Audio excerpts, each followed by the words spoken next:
awalnya itu ketika masa kecil gitu ya, trauma apa yang dialami oleh Kak Adrina gitu, yang paling berkesan, yang setelah Kak Adrina melalui proses penyembuhan, ya, pemulihan ini tuh menyadari bahwa oh ini salah satu penyebab kenapa kok aku ini bisa mengalami borderline personality disorder seperti itu. Yang paling yang paling itu ya, yang paling ketara gitu sebenarnya isu pertamanya abandonment. Yang keduanya itu karena apa namanya main caretaker itu ibu ya unstable. Jadi Oh, kadang-kadang sangat lovely gitu, tapi kadang-kadang sangat galak gitu. Jadi yang satu emotionally bapaknya emotionally unavailable, ibunya emotionally unstable gitu. kombinasi maut ya Kak Adrina ya. Wah, itu kombinasi maut banget itu ternyata. Nah, hmm, Awalnya kayak gitu Kak. Kalau setelah itu juga diketahuinya setelah ke psikolog ya. Kalau dulu kan nggak tahu. betul, betul, betul. Nah, ketika di awal gitu ya, Kak Adrina mengalami tadi ya kombinasi maut orang tua seperti itu. Nah, tanda-tanda awal apa yang Kak Adrina rasakan dari perubahan personality dari Kak Adrina gitu? Oke. Aku baru tahu kalau ternyata itu tanda pertama itu dari psikologku. Jadi Hmm. dulu aku SMP itu bikin nama Ladrina Bagan ini. Ladrina Bagan ini nama podium ya. Oh, Ya, jadi nama administrasiku bukan Ladrina Bagan. Aku bikin Ladrina Bagan itu SMP kelas 2 kalau nggak salah. Dan semenjak itu kalau kenalan sama orang, aku selalu pakai Ladrina. Dan setelah itu, ingatanku di bawah umur 10 tahun banyak yang hilang. Jadi ternyata itu coping mekanisme pertama aku untuk melupakan kehidupanku yang dahulu gitu. Aku menghapus diriku yang dulu dan aku bikin diriku yang baru. Tapi oh. ternyata yang kehapus nggak cuma diri yang itu, tapi juga ingatan-ingatan ya. Ingatan hilang. Banyak banget ingatanku di bawah umur 10 tahun tuh nggak ada. Tuh, jadi itu ternyata coping mekanisme pertama saya. Bikin bikin apa? Bikin persona baru, ninggalin yang lama gitu. Dan memang setelah ku ingat-ingat tuh personaku yang dulu sama yang sekarang itu jauh banget. Kalau yang ini lebih kayak lebih kuat, lebih ya pokoknya semua opposite, total opposite nih yang dulu lah ya gitu. Terus um, relasiku memang memang kurang bagus juga di SMP, di SMA tuh kurang bagus. SMA kena bully, itu juga bikin tambah parah. Terus waktu kuliah mulai apa namanya, mulai nyakitin diri sendiri, mulai nyayat-nyayatin tangan gitu. Itu sebenarnya udah kelihatan sih ini. Cuman waktu itu aku mikirnya ya mungkin memang kayak gini kali anak muda gitu. Memang anak muda tuh kayak gini kali karena teman-teman sekitarku juga kayak gitu-gitu juga gitu. Ternyata aku berteman dengan sesama sesama anak-anak yang trauma juga. Jadi trauma kita kuat. Jadi aku pikir itu normal. Ternyata orang buta menurut orang buta ya Kak Adrina ya. Iya ternyata blind leading blind gitu. Jadi itu pas awal-awal kuliah terus mulai jalanin relationshipku juga ups and down segala macem banyak sih sebenarnya. Terus 2016 2015 aku ingat banget di kantor tiba-tiba aku badanku shaking semua dan aku bingung aku kenapa. Terus aku langsung izin kantor, aku ngerasa kayaknya ini waktunya aku harus cari professional help gitu. Sayangnya waktu itu aku langsung ke psikiater. Ah, Jadi karena aku langsung ke psikiater, ketika aku cerita yang cuma setengah jam nggak sampai itu, langsung dibilang kayaknya kamu gejala bipolar. Saya kaget oh, dong, tiba-tiba iya. gejala bipolar gitu. Dikasih obat dong. Mm-mm. Obatnya itu bikin aku dysfunction di kantor, sedangkan aku kan harus kerja. Aku dysfunction beberapa hari, akhirnya aku stop obatnya dan aku kayak, it didn't work gitu. Udah nggak mau lagi gitu. Udah aku nggak pernah lagi terapi karena ngerasa nggak merasa ada perubahan yang berarti dalam hidupku dan aku terus melakukan hal-hal destruktif itu sampai 2019. 2019 barulah aku ke psikolog. Nah, ini jalurnya baru benar. Nah, itu tadi menarik banget waktu Kak Audrey ngomongin tentang macet. Karena salah satu copingku ketika macet itu pernah aku mutusin pacar. Jadi aku putusin waktu lagi macet. Ya, jadi macet banget. Aku lagi senderan gini terus aku bilang, kita putus aja ya. Gitu. Ternyata saya ngasih contoh relate juga sama Kak Latrina. Iya, itu bahkan si macet itu aja relate banget gitu.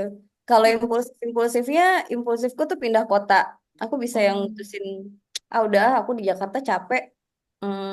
Kantornya juga ribet banget segala macam. Udah, aku mau pindah ke Jogja. Once aku mutusin buat pindah ke Jogja, besoknya aku kasih surat resign. Jadi aku sering banget resign tiba-tiba tanpa ada safety net. Aku Hmm. sering banget tiba-tiba. Terus kalau misalnya, karena kan udah biasa stres ya, sepanjang hidup nih biasa stres. Jadi begitu kehidupan ini nampak lancar dan baik-baik saja, apa nih yang bisa kerusak gitu kan.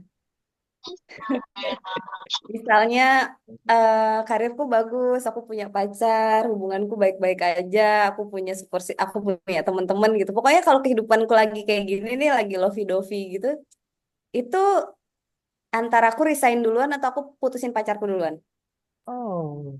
Ya, itu pattern yang aku terus bilang ke psikologku. Aku punya pattern nggak tahu kenapa aku selalu ngancurin bangunan yang aku bangun gitu. Jadi aku antara aku resign dulu, tapi ya pasti habis itu diikuti dengan aku mutusin pacarku. Atau putusin pacar dulu baru aku resign. Itu berkali-kali kejadian kayak gitu. Entah itu nanti aku pindah kota lah, entah itu aku kemana lah gitu-gitu. Terus habis itu pasti depresi dulu dong, kehilangan semuanya ya kan. Aku depresi dulu, aku nikmati dulu depresi itu sebulan, 2 bulan, paling panjang 6 bulan. Lumayan ya lama. Iya, 6 bulan tuh panjang banget. Em, jadi tiap kali kerja bagus tuh aku nabung. Jadi habis Oke. itu pas masa-masa destruktif itu aku hidup dengan tabunganku. Nanti tabunganku Hmm. udah mulai habis, aku udah mulai, ayo dong Adrina, ayo dong bangun dong, ayo dong kita kerja lagi dong, uangnya habis nih udah nih gitu. And it's so tiring, it's so exhausting karena aku terus ada di looping yang itu keulang dari eh kayaknya itu keulang terus sebenarnya dari kuliah ya, cuman formnya beda-beda aja sampai akhirnya 2019 itu aku ngerasa kayak I think it's enough gitu. Aku Hmm. pengen aku pengen hidup normal dong, bisa nggak gitu. Jadi aku mulai ke psikolog. Cuman waktu itu kebetulan aku berhenti dari psikolognya karena terlalu banyak nge-trigger. Memang Oh. pertama kali aku tahu bahwa ini semua itu ada hubungannya sama masa kecil dari situ memang. Cuman kayak setiap kali aku pulang dari terapi tuh aku capek banget terus sedih banget terus kayak kok ini aku ke-trigger terus ya gitu. Terus aku sempat kesel sama mamahku gitu-gitu. Jadi aku hentikan sama yang itu, aku mulai cari terapis lain yang bisa ngebalancing antara ngulik-ngulik masa lalu sama menenangkan yang sekarang gitu kan. Kayak gitu. Ya, tadi Kak Adina juga cerita ya, pertama ketemu dengan psikiater yang cerita belum lengkap udah langsung didiagnosa, kasih obat gitu. Jadi saya tertarik ini untuk tahu. Kan tadi Kak Adina mention kalau ketika dikasih obat itu kan membuat dysfunction ya di tempat kerja. Gitu. Dysfunction apa sih yang dialami oleh Kak Adina ketika di tempat kerja, ketika minum obat dari psikiater itu? eh Ngantuk, yang jelas ngantuk. Terus kayak ah apa gitu. Terus ngomongnya agak nyeret. Jadi Oh. bener kayak orang teler, kayak kayak di kayak dikasih obat bius aja gitu loh, light light dose of Nggak obat bisa. gitu. Iya. Jadi aku kayak ngerasa kok enggak nih aku enggak ya tenangnya lebih karena aku dibius bukan bukan tenang dari dalam diri ini gitu. Bukan tenang kayak sekarang aku punya gitu. Tapi ya karena obat bius tapi jatuhnya dysfunction. Aku nggak bisa mikir, nggak bisa komunikasi bener, pengennya tidur gitu.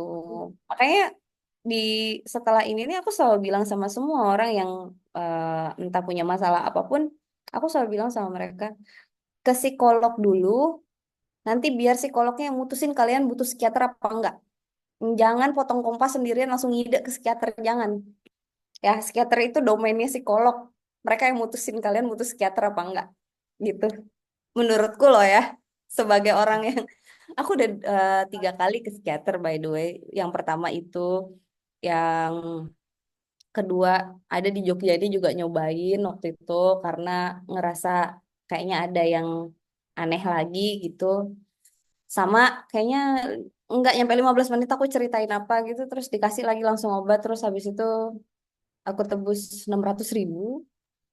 Aku minum 2 hari nggak berfungsi juga lagi terus kayak aku memutuskan bahwa nggak, kayaknya memang aku tuh nggak butuh obat karena psikologku juga bilang kayaknya nggak butuh deh karena kamu tuh sebenarnya sadar dan kamu bisa ngendaliin Ladrina. Bipolar itu nggak bisa ngendaliin dirinya. Kamu tuh masih bisa gitu. Jadi ini bukan bipolar. Nah, tegak diagnosa itu setelah beberapa kali ya. Setelah kayaknya berapa kali terapi gitu, aku baru dia bisa tegakin diagnosa kayaknya kamu tuh borderline personality disorder, bukan bipolar gitu. Jadi kita dapat sedikit gambaran ya proses Kak Latvina ini mencari bantuan profesional dari yang gunakan dari psikiater, kemudian akhirnya menemukan psikolog yang cocok gitu ya. Ini benar Mm-mm. juga edukasi buat teman-teman yang hadir di sini, bahwa memang ketika teman-teman itu mengalami gangguan kesehatan mental ya, dan itu masih bisa teman-teman masih bisa pergi, masih bisa jalan, masih bisa kerja, masih bisa kuliah, itu belum di tahap yang teman-teman itu harus pergi ke psikiater gitu ya. Jadi teman-teman bisa pergi ke psikolog dulu. Nah, benar tadi yang dibilang sama Kak Agunya, nanti ke Yeah. psikolognya yang menentukan apakah teman-teman ini perlu ke psikiater atau enggak seperti itu. Tapi ada kota yang misalnya nggak ada psikolognya nih Kak. Ada, Hmm, aku pernah pernah tinggal di satu kota yang nyari psikolognya susah. Adanya psikiater di rumah sakit. Nah itu juga sebenarnya nggak apa-apa, bisa ke psikiater itu, tapi cari yang dia apa psikoterapi ya. iya, yang Ya, psikoterapi. cari yang dia mau psikoterapi. Jadi yang mau emang ngobrol gitu. Ada psikiater kan Jangan yang bersedia untuk psikoterapi itu. Aku betul. pernah ketemu 2 yang kayak gitu. Jadi kita cuma ngobrol aja, dia nggak ngeresepin apa-apa. Paling waktu itu aku diresepin obat tidur karena gangguan tidur. Dan itu juga aku bilang, dok ini nggak harus kuminum kan? Ya minum aja kalau butuh, kalau nggak ya nggak apa-apa. Dia bilang gitu. Yang penting kamu punya aja dulu gitu. Jadi kalau misalnya memang ada kendala dapet psikolog bisa ke psikiater tapi yang khusus psikoterapi tapi kan sekarang udah bisa online ya sama Romansa juga Betul. udah bisa jadi kayaknya itu Betul. udah nggak urgent gitu. Kalau zaman dulu kan belum belum ada ya zaman dulu Nah, gitu. tapi karena Kak Latina bahas nih, bahwa kayaknya cari psikolog susah. Sebenarnya ada loh beberapa cara untuk bisa cari psikolog. Salah satunya kalau kita cari psikolog klinis, itu kita bisa lihat di IPK gitu ya. Ikatan Psikolog Klinis. Mereka kan memang tenaga kesehatan gitu ya. Dan itu pasti ada di setiap kota, tinggal teman-teman cari di kota ini, itu ada psikolog di mana, atau psikolognya dia praktek di mana, itu ada semua di websitenya Ikatan Psikolog Klinis Indonesia. Itu bisa jadi salah satu alternatif teman-teman gitu ya. Nah, tadi kan Kak Adrina cerita nih bahwa perubahan suasana hatinya bisa bikin antara resign duluan atau putus duluan gitu ya. Ini menarik sih. Nah, itu kan kalau misalnya dengan pekerjaan dan juga dengan pasangan gitu ya. Nah, ketika kalau dengan teman-teman biasa atau rekan-rekan kerja itu ada pengaruhnya nggak sih borderline personality disordernya Kak Adrina ini ketika berrelasi dengan mereka seperti itu? Ada banget.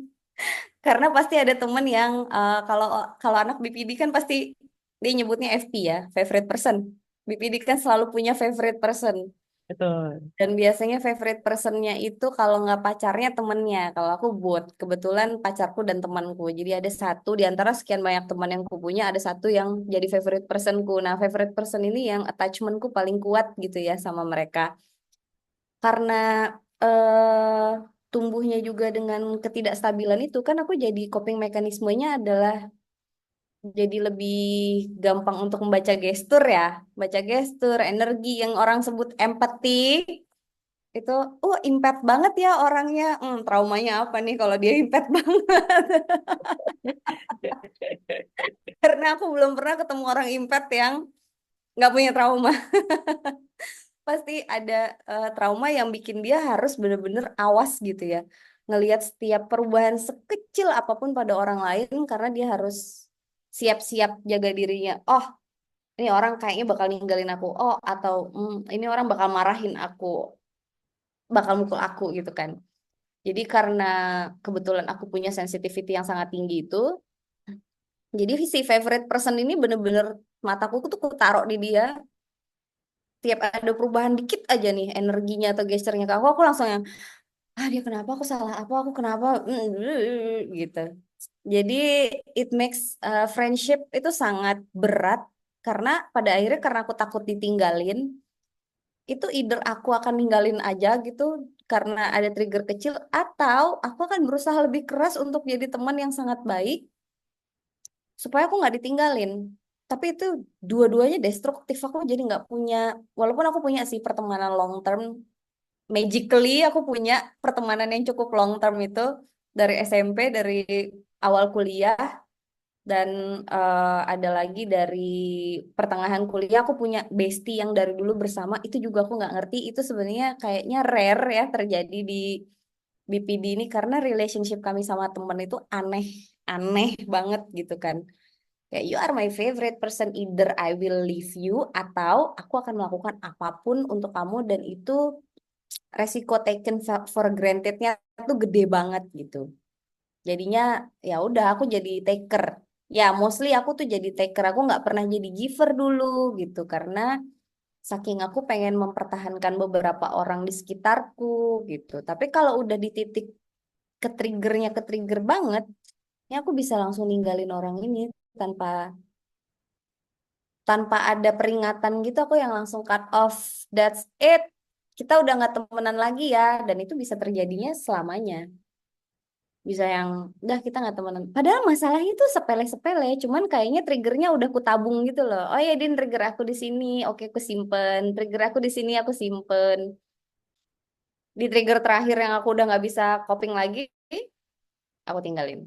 Jadi nggak sehat banget itu terjadi di relationship juga sebenarnya kayak gitu. Di hubungan pertemanan kayak gitu. Kalau di hubungan pekerjaan end up dengan ya resign gitu. Tapi kalau kerjaan nggak sering sih sebenarnya karena kerja itu salah satu coping mechanism aku untuk escape the reality. Jadi sebenarnya kalau di kerjaan aku cukup cukup kerja keras ya, kalau dalam hal karir tuh cukup oke lah bisa dibilang kayak gitu. Tapi sisanya Oke, jadi tadi Kak Adrina mention bahwa akan memilih meninggalkan dulu. Jadi kayaknya ada prinsip dan orang-orang orang BPD ya, daripada aku yang ditinggalkan, mending aku yang meninggalkan seperti itu. tentu. Daripada aku yang sakit, mending aku bikin orang sakit gitu ya. Iya. Eh, Ya, jadi ya. memang kelihatan banget bahwa ini pola eh, ketidakstabilannya memang kelihatan banget gitu dalam hal-hal seperti ini, gitu. Waktu pertama kali gitu ya. Tadi kan awalnya sama si psikiater kan dibilang, ah kamu bipolar nih gitu. Ketika pertama kali dapat diagnosa seperti itu, apa yang dirasakan oleh Kak Adrina? Down lah ya, gila itu gangguan brain chemical yang nggak bisa disembuhin gitu. Kayak, wah berarti aku harus minum obat selamanya gitu kan. Karena itu kan, ya aku riset lah dikit gitu tentang bipolar nih apa sih gitu kan. Itu brain chemical imbalance yang udah kita nggak bisa ngapa-ngapain gitu. Tapi begitu diagnosanya berubah jadi BPD, sebenarnya aku juga ngedown. Aduh ini gangguan kepribadian nggak bisa disembuhin lagi gitu. Tapi ternyata nggak, gangguan kepribadian itu lebih bisa untuk nggak sembuh tapi bisa dikendalikan, jauh lebih bisa dikendalikan gitu loh. Karena sekarang aku ngerasa kalau sekarang ya hidupku tuh jauh lebih normal gitu. Adalah dikit here and there gitu muncul BPD-BPD-nya, cuman sangat bisa ditoleransi dan sangat bisa Ngerti kok. dikontrol gitu. Sangat Kalau aku sangat nggak merah-merah sangat sekarang. Enggak. kecil lah itunya efeknya gitu. Nah, eh, memang benar ya kalau memang gangguan kepribadian itu bukan, memang nggak bisa sembuh 100% memang. Tapi kita nyebutnya biasanya kita bisa pulih. Ya, betul. Ini prosesnya Kak Arvina gitu ya, ketika konseling dengan psikolognya gitu, pasti kan ada yang sedikit membahas tentang luka, tentang orang tua, trauma, gitu. Nah, prosesnya Kak Arvina untuk bisa berdamai dengan luka itu bersama dengan psikolog itu bagaimana? Mungkin bisa mendapatkan insight gitu loh ya teman-teman yang ada di sini, terutama mereka yang punya trauma juga gitu ya. Pertama, aku sadar banget kalau aku harus membaik. Aku harus membaik. Kalau enggak, aku akan hidup kayak gini terus. Dan itu destruktif banget gitu. Aku nggak akan punya kehidupan yang nyaman dan tenang sampai aku mati kalau aku nggak beresin ini gitu. Jadi self awareness itu kalau misalnya kita punya trauma, self awareness itu penting banget dan kemauan tuh kuat banget untuk bisa pulih dan punya kehidupan yang berkualitas. Intinya kan aku pengen hidupku tuh berkualitas ya, nggak kayak dulu gitu. Jadi itu dulu yang bener-bener aku kuat-kuatin, pokoknya ya udah susah, ya Allah, panjang karena dari 2019 sampai sekarang aku masih maintenance ya sama psikologku. Jadi kayak 2 bulan, 3 bulan sekali aku masih masih treatment gitu, masih ngobrolin. Oh ya, aku kayaknya masih ada ke-trigger di sini gitu-gitu. Apalagi kalau punya gangguan kepribadian, kurasa nggak ada judulnya lulus dari psikolog itu nggak ada. Ya udah kita akan treatment aja sampai sampai ujung hayat gitu. Cuman treatmentnya udah jauh lebih ringan. Terus karena memang keinginannya sangat kuat, jadi tiap kali si psikolog ini bicara apa, menyampaikan, oh ya ini child wound kamu yang ini, karena kejadiannya ini, karena ini. Terus aku juga nyari-nyari sendiri, aku YouTube, aku baca jurnal.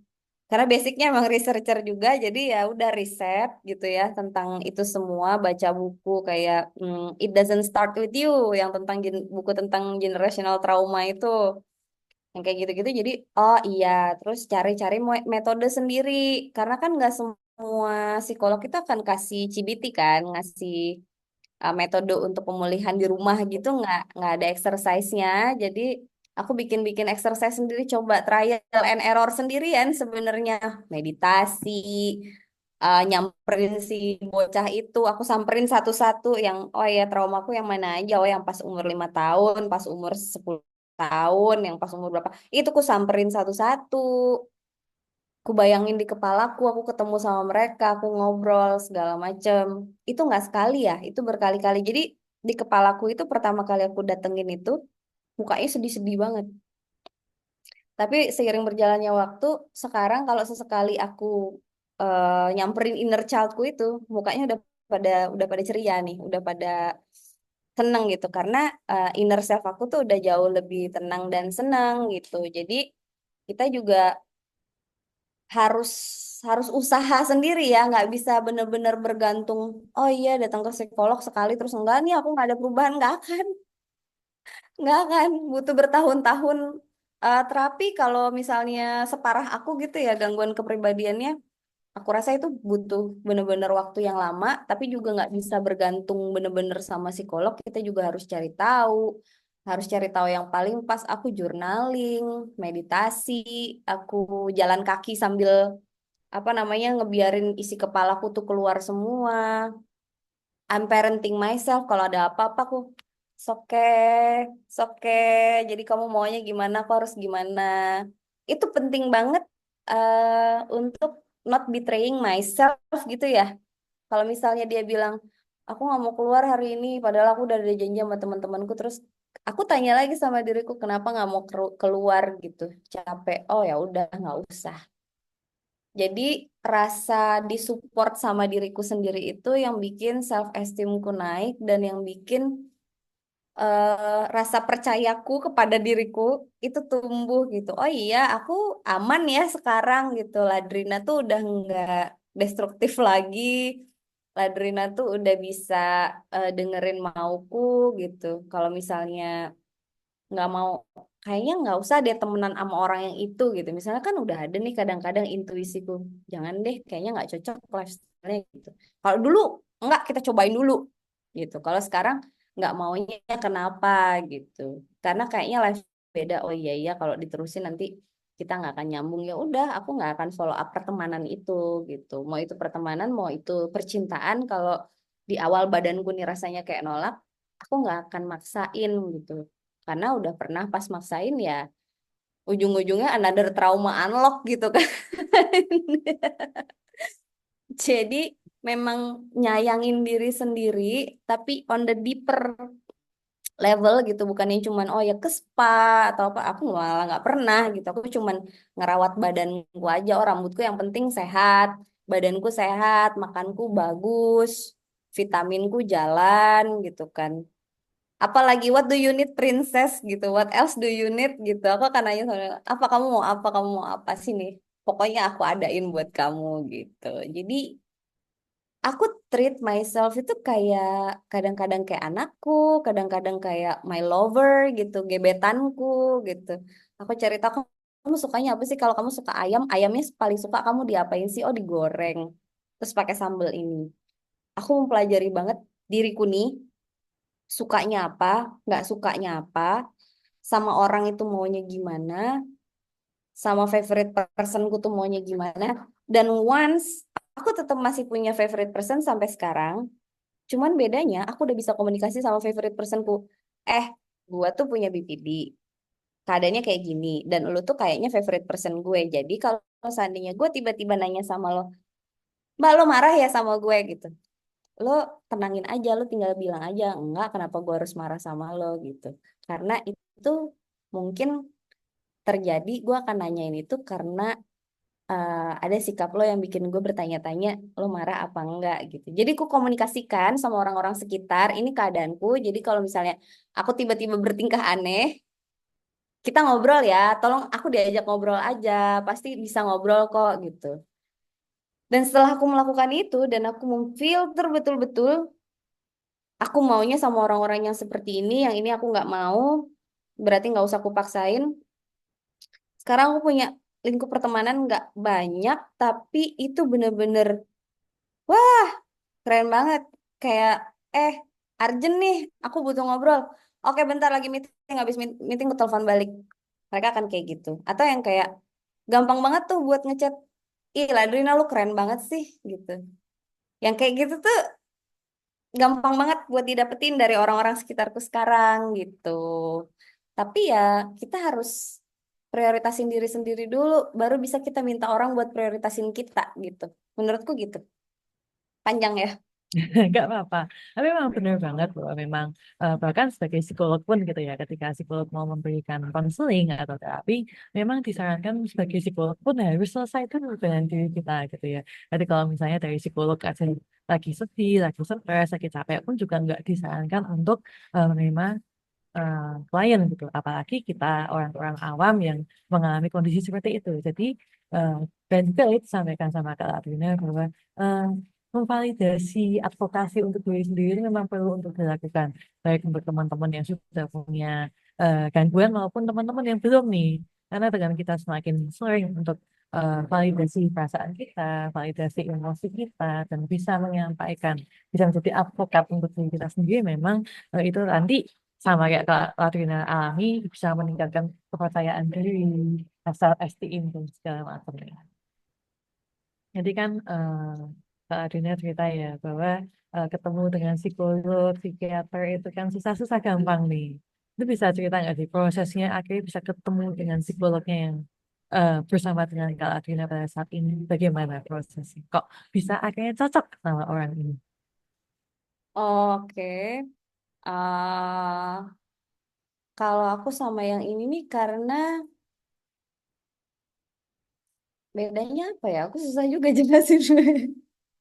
Bedanya itu tadi aku bilang di awal, dia balancing antara recalling memori dan traumaku untuk sebagai pelajaran, tapi dia juga akan tetap em, menguatkan aku di present moment gitu loh. Jadi kayak ini masalahmu di masa lalu itu kayak gini, tapi berarti di masa sekarang, kalau kamu pengen menjadi lebih baik, yang kamu lakukan ini supaya yang ini nggak men-trigger lagi gitu. Kalau kebanyakan kan yang aku temuin kemarin-kemarin itu, iya itu soalnya karena kejadian yang ini, itu karena kamu kayak gitu, Kak, soalnya mama kamu kayak gini, kamu kayak gitu karena bapak kamu kayak gini. That's it. Jadi kan aku cuman berhenti sampai di situ, sampai di blaming my parents gitu. Tapi nggak dibalikin lagi, aku nggak diajarin untuk accountable sama present moment, sama keadaanku sekarang gitu. Padahal aku bertanggung jawab. Oke, luka batinnya tanggung jawab masa lalu gitu ya. Tapi kan aku bereaksi gimana sekarang itu adalah tanggung jawabku sendiri. Aku harus ambil alih gitu loh. Kontrolnya aku nggak bisa dikontrol sama masa lalu. Aku harus ambil alih kontrolku sendiri dan itu yang diajarin sama psikologku yang sekarang gitu. Kamu mau dikontrol masa lalu atau mau ngontrol? Dia bilang gitu. Kalau kamu mau kontrol masa lalu kamu ya kayak gini. Kamu harus kayak gini. Dan setiap kali aku habis sama dia itu, aku feeling healed by the time gimana ya? Aku jelasinnya juga susah. Pokoknya kalau habis ketemu dia nih, misalnya aku addressing, ini kayaknya aku masih ada deh ke trigger sedikit. Misalnya aku bilang, Bu, kayaknya aku lagi emotionally unavailable deh buat relationship gitu. Misalnya kayak gitu ya, karena kayak masih ada ke trigger dikit nih soal papa gitu. Terus kita akan diskusi segala macam. Nanti habis itu setelah sesi diskusi itu tuh somehow aku akan ketemu sama kejadian-kejadian yang nge-trigger aku untuk menyembuhkan si emotionally unavailable ini. Jadi kayak tiba-tiba tuh muncul sendiri PR-nya gitu loh. Aku mau nyembuhin ini, oke, ini dia exam-nya. Tapi itu tuh muncul sendiri aja, somehow kejadian aja gitu. Aku juga nggak bisa jelasin ya kalau yang itu, Kak. Cuman kehebatan dari psikolog itu adalah dia selalu tekankan bahwa sekarang ini kontrolnya ada di kamu dan itu adalah tanggung jawab kamu. Kalau kamu waktu kecil itu suffer, itu tanggung jawab orang tua kamu. Tapi setelah kamu tahu, kamu akan suffer sampai masa depan, itu udah tanggung jawab kamu. Udah bukan tanggung jawab mereka. Gitu.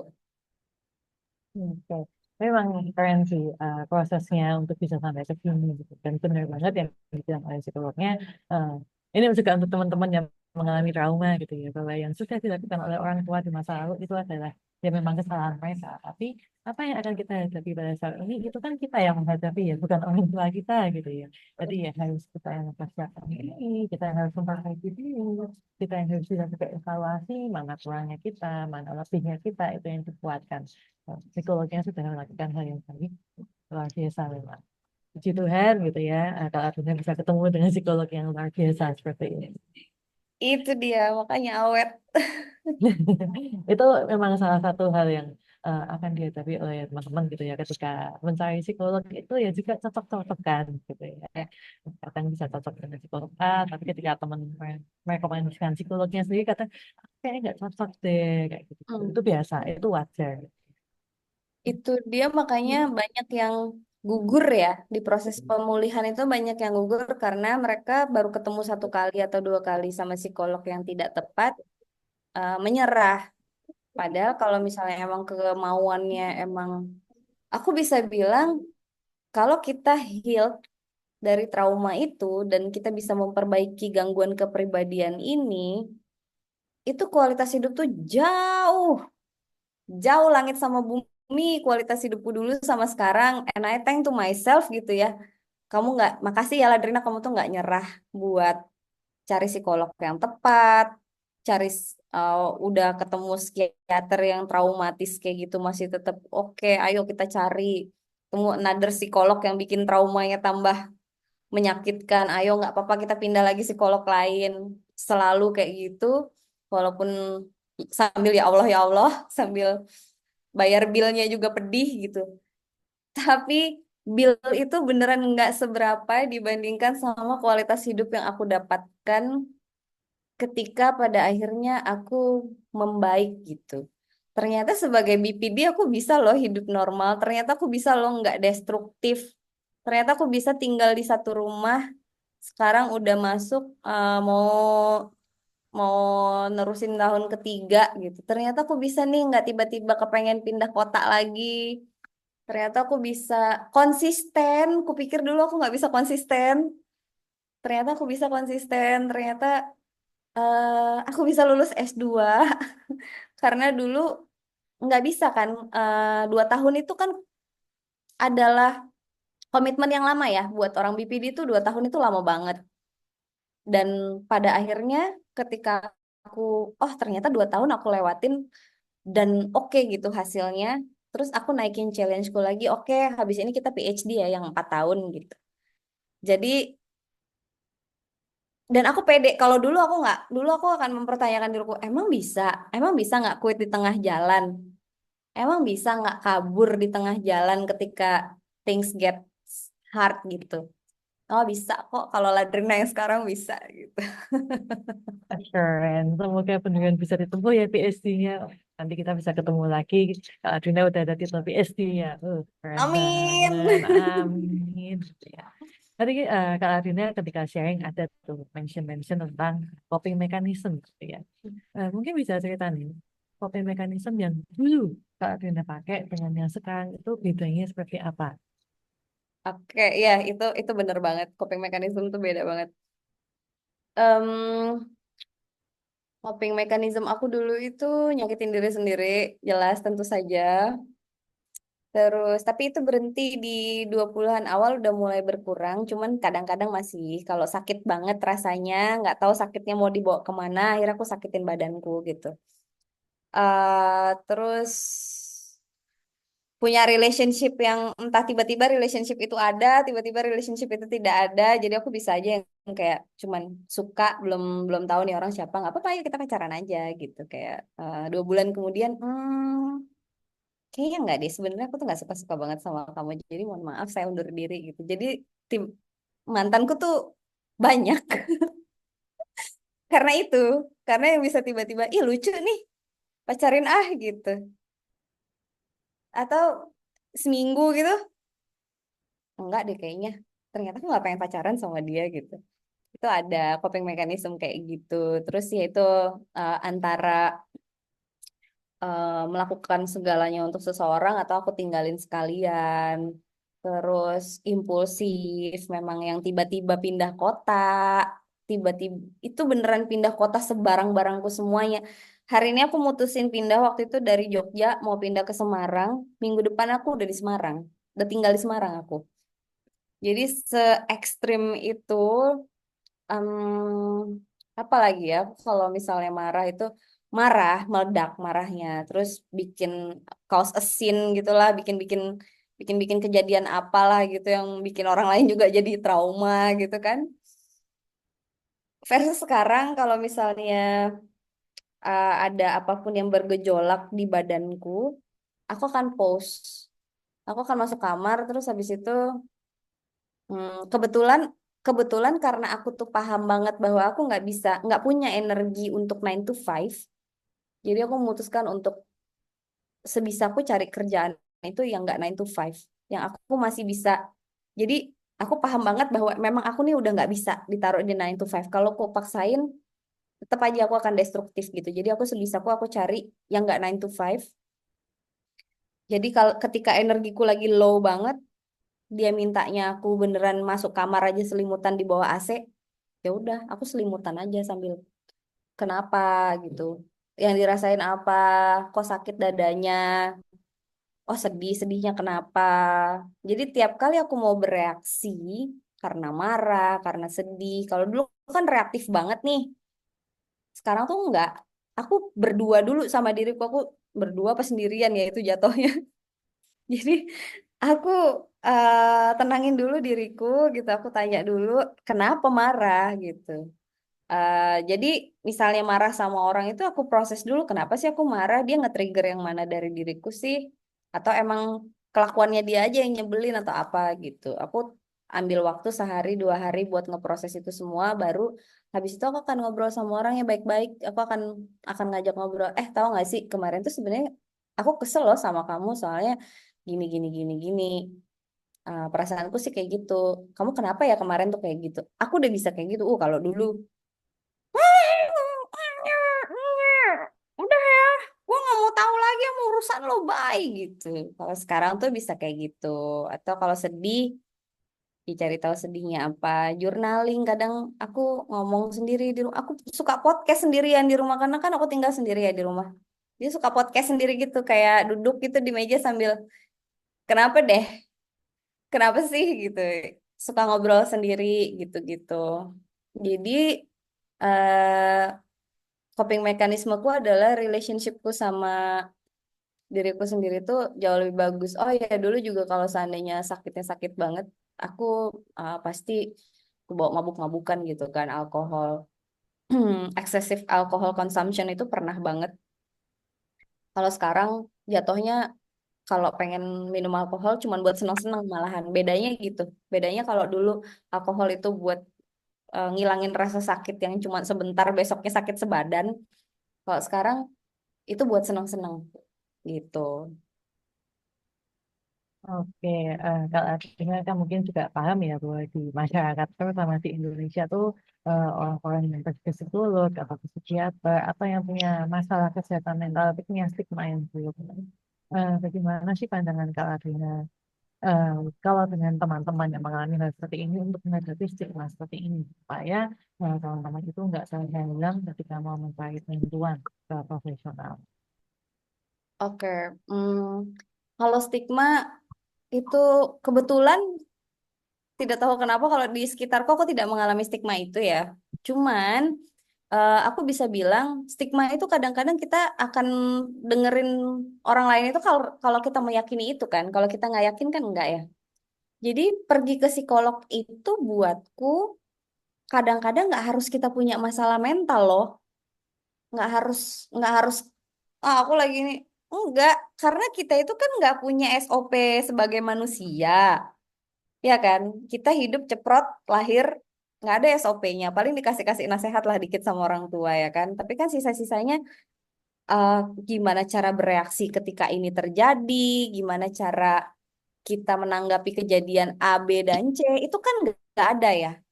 Kadang kita datang ke psikolog itu simply karena mereka belajar. Mereka belajar buat ketemu kondisi-kondisi kayak gitu gitu loh. Jadi aku rasa orang ke psikolog itu nggak harus punya gangguan mental ya, mereka yang memang mau belajar untuk menjadi pribadi yang lebih baik atau mau meningkatkan kualitas hidupnya itu juga harus ngobrol sama psikolog supaya mereka punya pertama self awareness. Gimana sih bangun self awareness? Kita tahu sendiri society Indonesia ini banyak banget yang nggak punya self awareness. Untuk bangun self awareness itu kalau kita nggak bisa nyari tahu sendiri, datang aja ke psikolog, tanya gimana sih aku tuh bisa, aku pengen loh punya self awareness gitu kan. Terus habis itu kita punya emotional intelligence. Emotional intelligence itu kan juga kalau misalnya dipelajarin sendiri berat ya, kita butuh profesional untuk ngasih tahu ke kita gimana cara numbuhin si emotional intelligence itu gitu. Jadi aku rasa sekarang ke psikolog itu sama kayak kita sesekali nonton ya. Bisa masuk budget emang nggak nonton sih. Mungkin budget budget self growth gitu. Budget kayak les.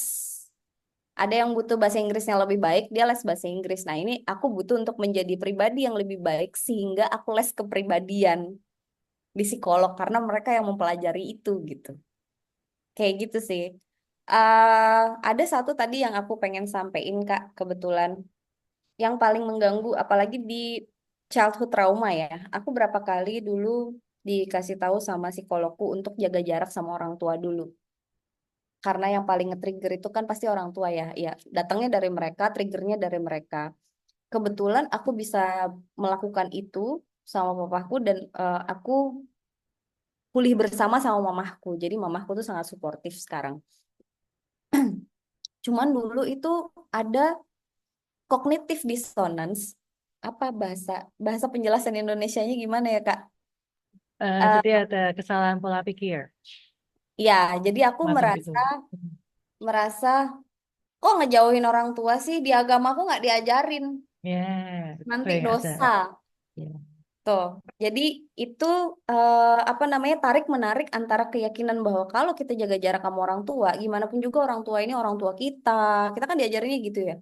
Kita harus patuh kepada orang tua, kita harus pokoknya orang tua nih macam-macam dikit-dikit dewa lah ya gitu. Jadi susah nih kalau mau jaga jarak atau mau apa, mau ngindarin gitu. Nanti aku dosa gitu. Ternyata itu karena belajarnya salah orang aja. Ada kok pemuka-pemuka agama yang juga berfokus pada anak. Karena pemuka agama selama ini berfokus kepada orang tua. Jadi anak ini harus ngikutin apa kata orang tua. Tapi sekarang ini udah mulai ada pemuka agama yang mereka udah melihat dari sisi anaknya juga. Jadi kalau memang mundur sedikit, mundur sedikit hubungannya anak dan orang tua ini, menghindari sedikit orang tua ini, supaya kita menjadi sesuatu yang lebih baik dan kita bisa detach image kita dengan orang tua kita dan melihat mereka sebagai ya udah individu aja gitu ya. Itu menurutku itu malah lebih baik gitu. Pada akhirnya aku bisa melihat papaku sebagai individu aja, bukan orang yang abandon aku gitu. Jadi apapun yang terjadi sama dia udah nggak mempengaruhi aku lagi gitu. Aku ngelihat mamaku ya sebagai orang yang pulih bersama aku aja gitu. Bukan orang yang dulu apa namanya unstable. Jadi hubunganku sama mama juga lebih baik. Tapi kan itu kebangunnya setelah aku jaga jarak sama mereka selama bertahun-tahun. Itu banyak proses-proses pemulihan yang kalau secara psikologis udah dikasih tahu kayak gini, tapi kadang-kadang kesandungnya sama, oh tapi kalau di agamaku nggak kayak gitu gitu.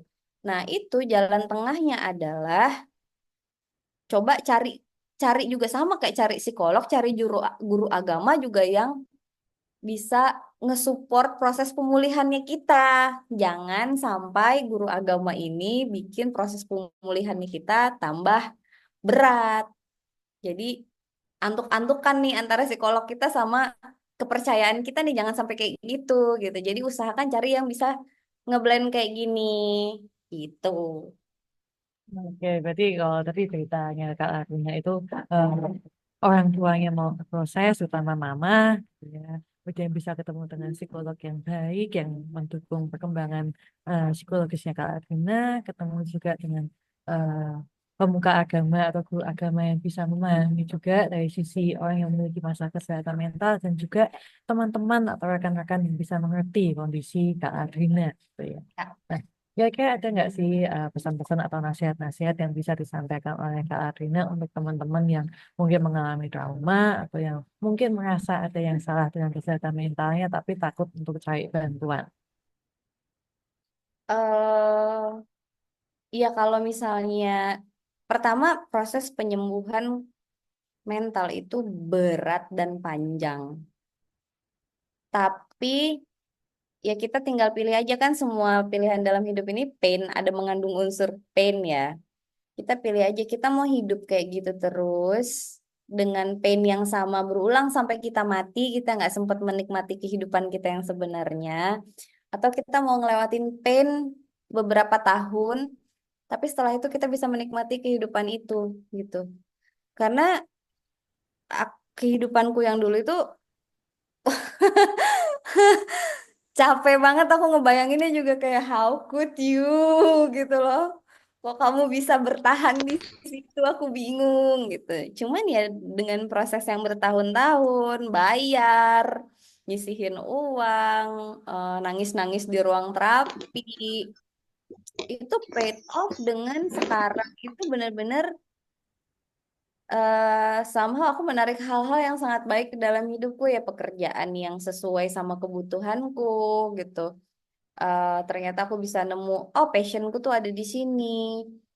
Jadi si mental health ini malah aku jadikan tesis dan habis itu nanti aku jadikan lagi mau disertasi. Jadi kegagalan mental healthku ini malah aku jadikan ilmu baru gitu di bidang religious studies gitu.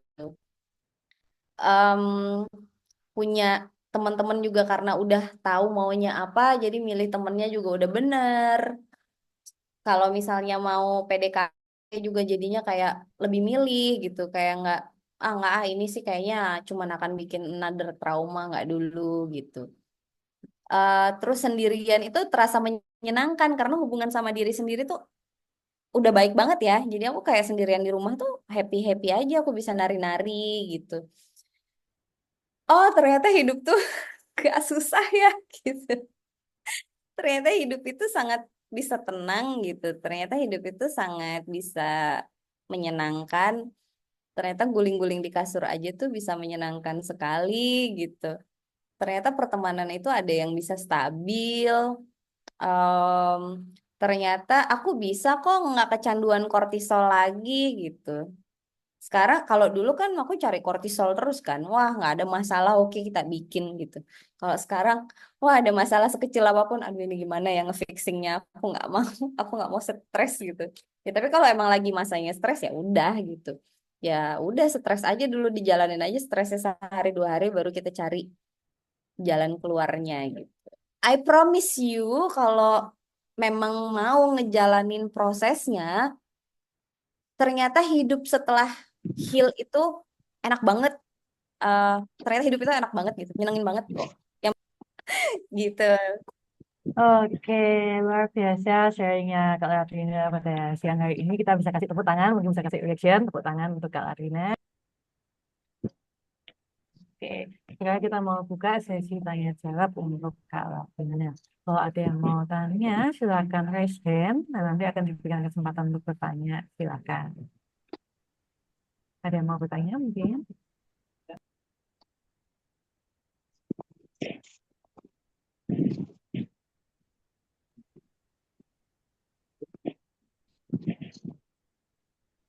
Monggo, dipersilakan kalau ada yang mau bertanya, mungkin bisa raise hand atau mungkin bisa.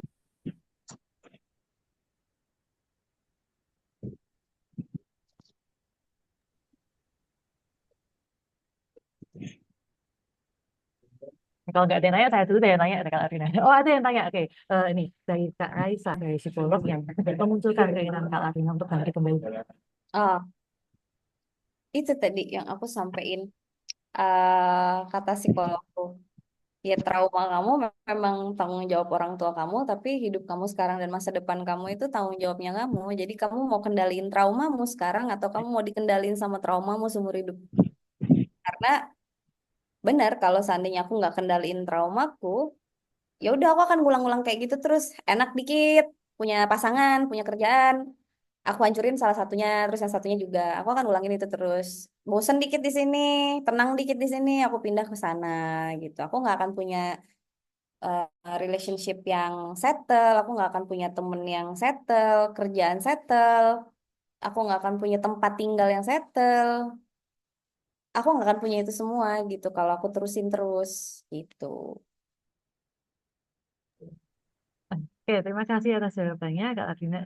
Ada yang memuji Kak Latrina keren, cantik, luar biasa.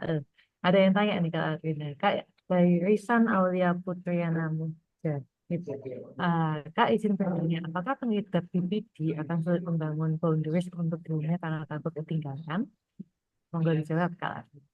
Iya, susah banget bangun boundaries itu kayak I'll be there for you 24/7 gitu. Pokoknya aku akan ada untuk kamu 24 jam walaupun aku mau gimana pun juga aku istilahnya kalau aku babak belur kamu dipukulin aku tetap akan jadi tameng kamu gitu. Jadi memang rasa takut ditinggalin itu destruktif banget. Makanya kalau pengen nggak ngerasa takut ditinggalin, ya kita tuh sayangin diri kita sendiri. Jadi kita nggak akan pernah ngerasa takut ditinggalin orang lain karena siapapun yang ninggalin aku akan dapat support dari diriku sendiri gitu. Tapi pada akhirnya ternyata setelah aku mensupport diriku sendiri ya, aku pasang boundaries. Orang-orang yang ada di sekitar sekarang itu sama-sama orang yang punya boundaries juga. Jadi kita saling jaga boundaries masing-masing. Nah, yang dulu, orang-orang yang dulu ketika aku belum punya boundaries, tiba-tiba aku pasang boundaries, mereka ngilang, nggak apa-apa. Itu akan diganti sama orang-orang baru yang sama-sama paham boundaries gitu. Jadi orang versiku yang dulu, orang-orang yang ada ketemu aku waktu versi unhealed version itu, yang si paling taker, itu udah nggak ada sekarang di hidupku karena orang-orang yang ada di hidupku sekarang kita masing-masing punya boundaries masing-masing. Oh iya, boundaries kamu itu ya. Oke, aku jaga boundariesmu. Boundariesku ini ya. Kamu jaga boundariesku. Aku ngasih ini ya. Besoknya, ini aku ngasih kamu ini ya, gitu. Saling supportnya ada banget, saling ngasih makanannya. Kalau dulu aku yang sering ngasih makanan ke teman-temanku. Sekarang aku ngerasain bahwa oh ternyata dikasih makanan juga enak juga ya gitu. Gue habis keluar kota nih mau nih aku bawain ini, kirim ya ke rumah. Ternyata enak ya dikasih gitu. Dulu aku terus loh yang ngasih. Jadi nggak usah takut kehilangan ketika kita pasang boundaries, nggak usah takut kehilangan orang-orang lama. Mereka akan hilang anyway kalau nggak bisa ngehargain itu dan bagus.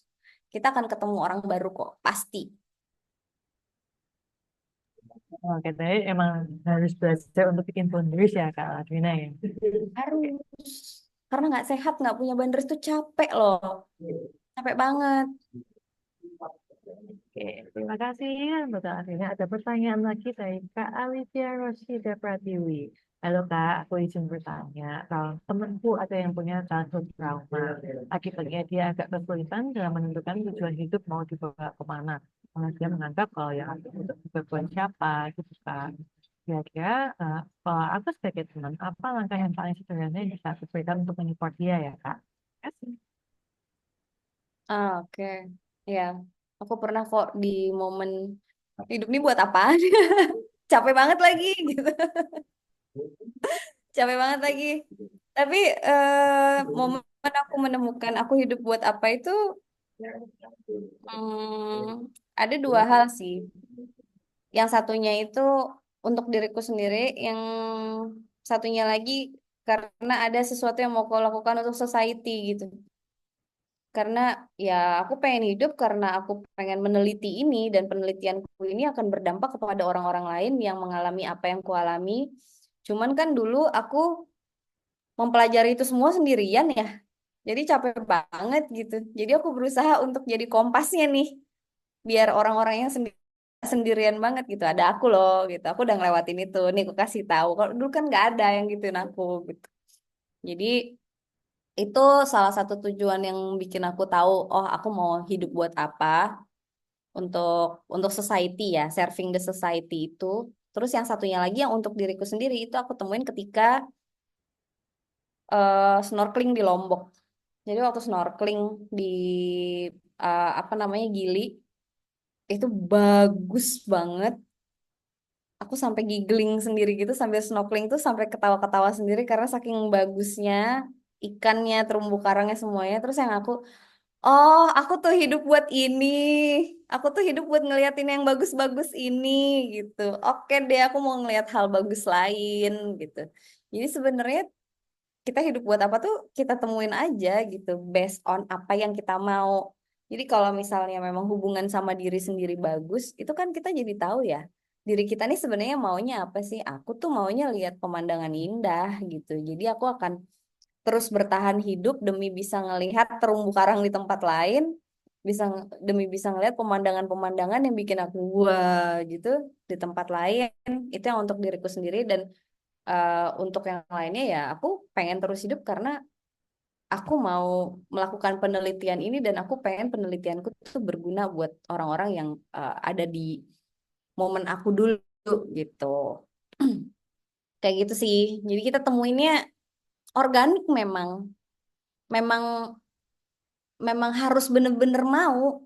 Jadi kuncinya tuh mau dulu, Kak. Aku mau sembuh, aku mau cari arti hidupku, aku mau lebih sayang sama diriku. Mau dulu. Kalau udah mau tuh jalannya muncul aja otak kita nih nyari kok. Otak kita ini udah pasti nyari kalau kita udah maunya kuat.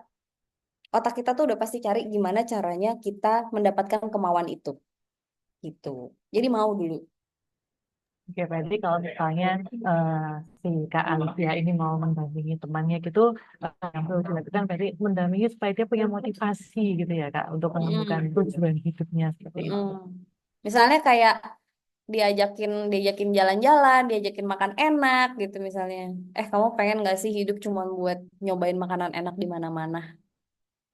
As silly as that gitu. Kadang-kadang tuh tujuan hidup tuh memang sesederhana itu dan sebodoh itu gitu. Aku cuma pengen hidup karena aku pengen nyobain seblak si Indonesia gitu, apa sebandung gitu. Nanti kalau udah nyobain seblak sebandung, aku mau nyobain apa lagi. Bikin-bikin aja, bikin kalau misalnya belum bisa bikin tujuan jangka panjang, bikin-bikin tujuan jangka pendek aja. Yang penting ada tuh alasan-alasan bodohnya buat hidup gitu. Temennya bisa kayak diajakin makan enak, terus habis itu kita cari yuk es krim paling enak di Indonesia misalnya. Atau es krim paling enak se-Asia kalau keuangannya memungkinkan. Itu kan ada challenge-challenge yang mau kita kejar dalam hidup ini gitu. dibikin-bikin aja. Jadi mungkin kalau sebagai teman bisa ngajak untuk mendapatkan Mm-mm. pengalaman-pengalaman baru gitu ya Kak Adrina, supaya punya pandangan, oh aku bisa nih ngejar ini. Iya, betul. Jadi sekalian juga, eh, saya pun juga, meskipun psikolog, saya juga pernah mengalami trauma gitu. Jadi ya Iya, benar kalau dibilang Kak Adrina, semua yang mengalami trauma itu pasti ada empatinya gitu ya. iya. Waktu itu bahkan saya pun juga memiliki tujuan hidup penerangan adalah, saya ini kan suka K-pop gitu ya. Jadi salah satu Nah, tujuan hidup saya adalah saya nggak mau meninggalkan dunia ini kalau belum ketemu sama cowok K-pop saya. Emang kelihatannya kayak bodoh sih, tapi ya udah, mestinya juga bertahan bahkan bisa ngobrol dengan Kak Latrina pada saat ini gitu. iya, iya, iya. Itu memang memang tujuan hidup tuh kadang-kadang nggak perlu yang wah, aku pengen bikin penelitian ini nggak perlu. Tujuan hidup itu sesimpel itu. Aku pengen ketemu cowok K-popku. Aku pengen ketemu Siwon waktu itu. Oh, Siwonnya udah kesampean. Ya udah aku bikin tujuan lain lagi deh gitu. Aku udah nonton Suju akhirnya gitu. Aku bikin lagi deh apa ya siapa ya gitu. Oh ya, aku mau nonton Chanwoo habis ini. Itu boleh, apapun lah yang yang kira-kira buat temennya itu menyenangkan dan bisa alter brain chemistry-nya dia kayak, iya nih, oke, challenge accepted, ayo gitu. Kita usahakan ketemu si Cak Anu itu misalnya. Atau kita usahakan cari seblak paling enak se-Bandung itu. Oke, Kecil terima aja dulu. kasih. Mm-mm. Terima kasih banyak Kak Latrina. Ada yang mau tanya lagi mungkin mumpung kita masih punya waktu sebelum sesi acara hari ini berakhir. Atau tadi ada pertanyaan saya belum sempat saya tanyakan gitu ya. Saya penasaran. Eh, Hidup dengan eh, diagnosa itu kan pasti tidak mudah perjalanannya. Pernah nggak sih Kak Latrina itu denial dengan diagnosa yang dialami dan dimiliki oleh Kak Latrina? Enggak, aku justru menerima diagnosa itu walaupun sambil kenapa ya Allah gitu. Sambil gini-gini tapi aku terima karena dengan aku menerima itu aku menerima diriku dulu. Ya udah lu BPD mau gimana lagi gitu kan. Terus akan lebih mudah karena setelah menerima diagnosa itu aku jadi riset kan. Jadi oke, kita mulai risetnya gitu. Kalau kita denial kan enggak kok, aku enggak. Proses healingnya nggak akan jalan. Proses healing pertama itu kan adalah menerima diri sendiri. Ya udah, misalnya aku BPD atau ya udah memang aku tuh pemarah. Ya udah aku tuh apa gangguan kepribadian lainnya gitu misalnya. Oh, aku tuh ada misalnya laki-laki nih. Ya udah aku tuh memang kecanduan film porno misalnya. Ya diterima aja dulu dirinya gitu. It's okay, kecanduan film porno. Oke, sekarang kita gimana caranya ngurangin kecanduan itu? Ya kan? Sekarang gimana caranya supaya kita nggak jadi pemarah itu? Sekarang gimana caranya supaya aku nggak jadi BPD yang destruktif itu gitu. Denial itu adalah penghambat proses healing nomor satu. Jadi jangan didinai kalau misalnya dibilang apa ya udah diterima aja. Kita cari proses penyembuhannya setelah itu gitu. Buat hari ini baik Kak Latrina. Denial adalah penghalang kemajuan kita. Keren. Ada yang mau tanya lagi mungkin bisa tanya di kolom chat atau open mic bisa langsung tanya kepada Kak Latrina. Jadi kalau Kak, ini sambil Ada yang menunggu mau, pertanyaan gitu ya. Kak Latrina ada yang mau sekarang nanya posisi langsung. di mana? Kenapa? Nah, sekarang Kak Latrina posisi di kota mana nih? Kan akhirnya bisa settle kan selama 3 tahun. Di Sekarang Kak, Jogja. Jogja. Aku di Jogja. Sempet, oh iya, ada kejadian setelah aku lulus kuliah itu, Januari kemarin kan aku wisuda, sempet ada dorongan banget buat, ayo kita ke Bali. Itu ada banget. Terus kayak aku diingetin lagi sama salah satu orang terdekatku bilang, nih patternnya muncul lagi loh, dia bilang gitu. Kali ini lo mau repeat the cycle atau cut the cycle? Oh iya, I will cut the cycle. Jadi aku ngasih tahu ke diriku, eh udah tinggal di Jogja ini aman. Kita tuh udah nyaman, nggak perlu nyari adrenalin lagi, nggak perlu nyari kortisol dalam proses adaptasi lagi. Kita udah nggak butuh kortisol. Kita berhak untuk dapat hidup tenang di sini. Jadi nggak usah nyari-nyari. apa namanya, nggak usah nyari-nyari adrenalin baru gitu. Kalaupun nanti akhirnya kita pindah ya karena kita sekolah lagi, bukan karena tiba-tiba enak nih kayaknya pindah ke Bali gitu. Jadi nggak jadi. Akhirnya aku tinggal di sini tetap. Untungnya diingetin karena kan orang ini cukup lama ya sama aku ya. Dia udah lihat berapa fase kehidupanku, udah lihat berapa personalitiku, bahkan kadang-kadang dinamain personalitiku. Oh, ini aku lagi ngobrol sama yang mana gitu. Yang lovely dikasih nama Veronica, yang lagi pemarah dikasih nama Francisca gitu. Kalau aku lagi moodku lagi jelek banget, Francisca nih pasti gitu. Yuk, beli es krim. Habis ketemu es krim langsung gitu. Nah, nih kan, bener kan? Ngusir Francisca tuh mood itu juga membantu. Karena menamai mood-moodku yang munculnya, ya mood swingnya BPD itu kan lumayan ya. Jadi aku kasih nama gitu. Orang-orang terdekatku aku kasih tahu. Nah, lagi Francisca banget nih, udahlah nggak usah ya kita nggak usah ketemu gitu daripada bete gitu. Atau nanti gue coba deh gue apa namanya gue kasih-kasih sogokan supaya dia mundur dulu ke belakang biar yang lain yang maju gitu.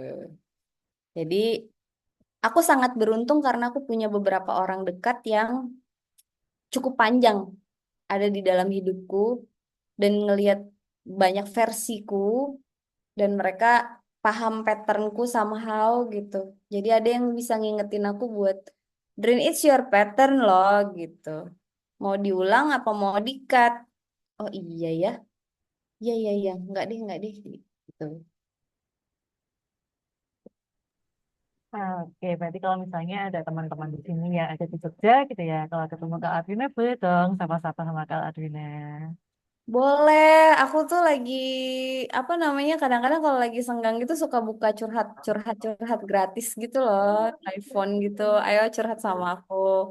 Biasanya kayak gitu-gitu kalau misalnya ada yang cukup parah gitu masalahnya, aku akan ngarahin mereka cari psikolog aja gitu. Soalnya yang ini nggak bisa diselesaikan sendiri. Tapi kalau masalahnya masih mild, mungkin paling aku kasih tahu ini loh kalau aku pakai cara ini supaya membaik keadaannya misalnya gitu. Ada juga yang parah banget yang kayak wah ini sih harus psikiater sama psikolog kayaknya gitu. Ada beberapa cerita-cerita stranger yang hmm, lucu-lucu gitu. Kalau lagi senggang emang gitu suka buka-buka. Karena dulu aku nggak punya temen curhat. Oke, berarti kalau misalnya teman-teman yang ada di sini maupun mungkin yang di Jogja gitu ya bisa mungkin reach out Kak Adrina di platform Kak Adrina gitu ya. Kemudian mungkin kalau mau curhat bisa dengan Kak Adrina. Kalau misalnya Kak Adrina lagi buka sesi curhat gitu ya. Iya, kadang-kadang suka aku taruh di kalau nggak di Twitter di Instagram sih. Cari aja Instagramnya LDRNE.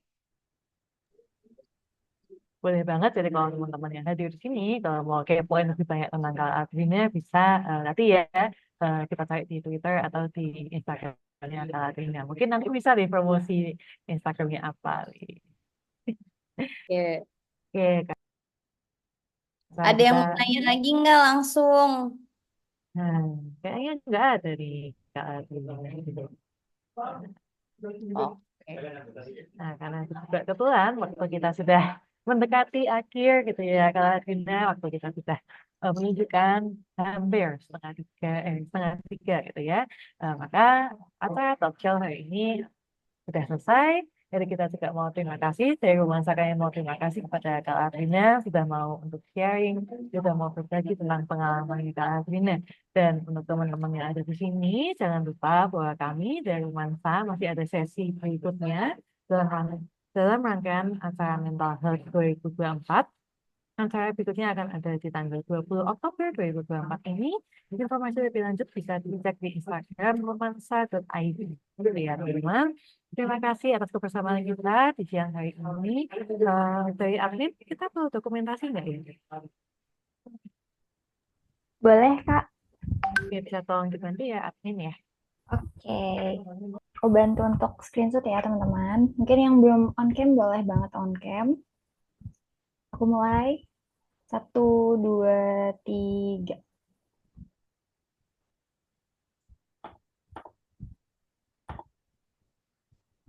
Sekali lagi. 1, 2, 3. Oke, terima kasih. Oke, kita Terima sudah kasih selesai banget, foto. Terima Kak kasih Audrey. banyak, Kak Terima Alvina. kasih banget. Luar Terima biasa kasih banget, sharingnya. Vanessa. Luar biasa banget Kak sharingnya. Semoga masuk lagi Kak Alvina bisa lanjutkan kegiatan dengan happy, dengan bahagia, dan jangan lupa es krimnya Kak Alvina. Oke, sampai jumpa di kesempatan berikutnya. Selamat siang, selamat menuju sore. Terima kasih untuk semuanya. Sampai Terima jumpa. kasih.